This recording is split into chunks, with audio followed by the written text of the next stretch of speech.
Путешествие в Турции начинается в актовом зале лицея, а девятиклассники – гиды. Они знакомят гостей с богатой культурой этой страны. Яркий рассказ о традициях и обычаях сменяется зажигательным танцем, который заряжает энергией всех зрителей.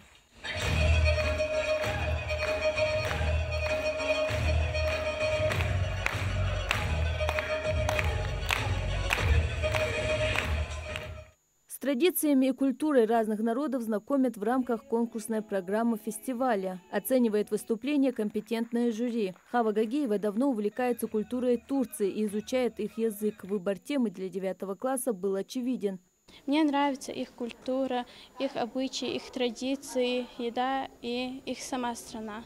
Номер десятиклассников, представляющих Ингушетию, запомнился многим. Выступление, берущее за душу, в частности, их выход под звуки национального гимна, пронизано искренним патриотизмом.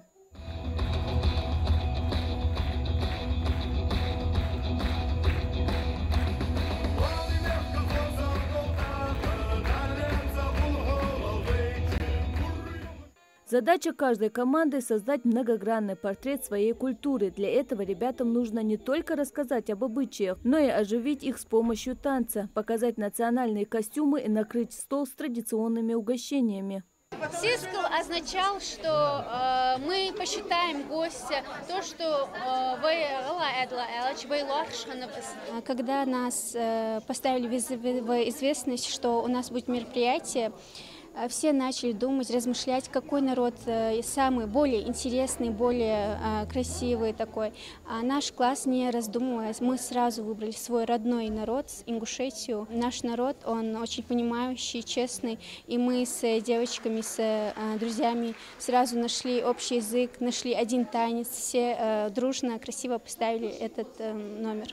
Для победителей – кубки и почетные грамоты. Выступления подарили зрителям яркие эмоции, а сами школьники обрели уверенность в своих силах, с блеском раскрыв творческий потенциал.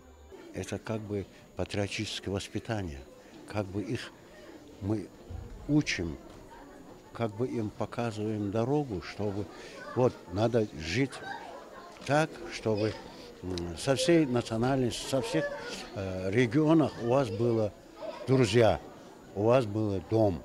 Решили провести данный фестиваль для того, чтобы воспитать чувство уважения в каждом ребенке к другой нации, для того, чтобы дети знали, какие обычаи, какая культура, какие традиции есть у других народов, так как Россия очень большая и многонациональная страна. В заключительной части мероприятия конкурсанты и гости приняли участие в закладке символической аллеи дружбы, высадив березы во дворе школы. Еще одним значимым актом стало заложение старшеклассниками капсулы времени, внутри которой остались их напутствия и пожелания подрастающему поколению. Мадина Богатырева, Акрам Адасхоев, Магаз 24.